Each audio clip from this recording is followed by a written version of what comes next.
Et dans Place à l'info, à présent, on retrouve notre chronique nutrition avec Leslie Boitrel et son invité.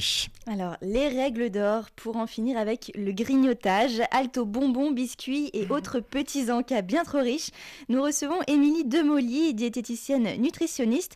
Alors, certains, en fait, ne peuvent pas s'empêcher de grignoter en dehors des repas. C'est en fait des sortes de compulsions alimentaires. Quels sont vos conseils pour en finir avec ces écarts ? Donc, on ne le répétera jamais assez, c'est déjà dans un premier temps, première astuce, avoir un apport de vrais repas. Des vrais repas, 3 repas structurés sur la journée, plus une petite collation, sans avoir une collation de grignotage intempestif. C'est vraiment une vraie petite collation. Deuxième astuce, il faut se faire plaisir. Pensez à un aliment qui vous fait plaisir sur le moment.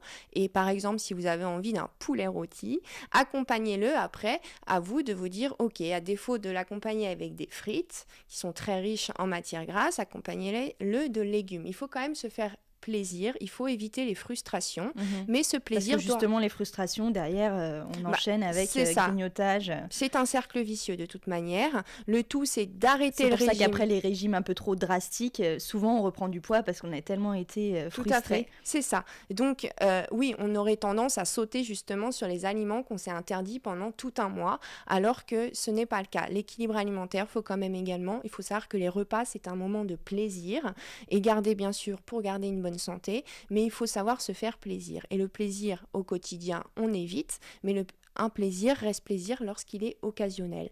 Donc également au quotidien, évitez de prendre des fromages allégés, évitez de vous prendre des produits laitiers à 0%. Prenez un bon camembert de montagne, prenez un bon laitage. Bien gras.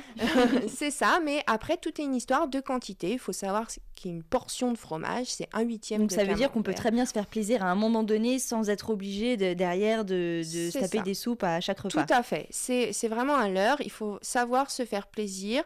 Tout est une histoire, comme je vous le disais, de quantité. Et puis sachez, le corps sait gérer un excès et à vous de le corriger le lendemain. Si une bonne raclette nous faisons ce soir, demain midi, on évitera l'apport de fromage et on fera un petit poisson avec des légumes.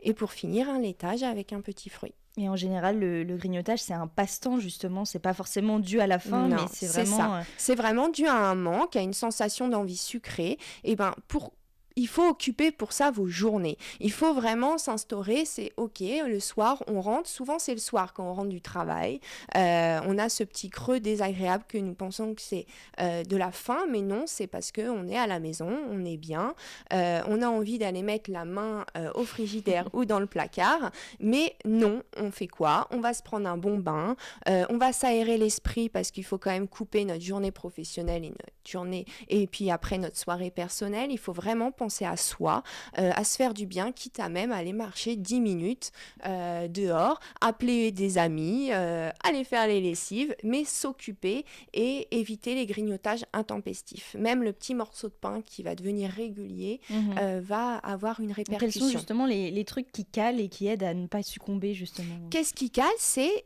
bien manger au déjeuner pour le soir, pour arriver jusqu'au soir. Les 3 repas. C'est les fameux 3 repas. Et si vous pensez vers 6-7 heures avoir faim, alors vers 4 heures, permettez-vous un petit laitage avec une compote ou un petit fruit. Et il y a des astuces toutes simples aussi, comme aller faire les courses le ventre plein pour éviter de succomber aux tentations. On évite bien sûr d'aller faire les courses le ventre vide, parce que sinon ça va nous donner l'envie de prendre des choses grasses et sucrées. Ok, merci beaucoup Émilie Demolly, oui c'est ça, d'avoir été avec nous. Je rappelle, vous êtes diététicienne nutritionniste. Toutes les infos sur vous sur radiosensation.tv.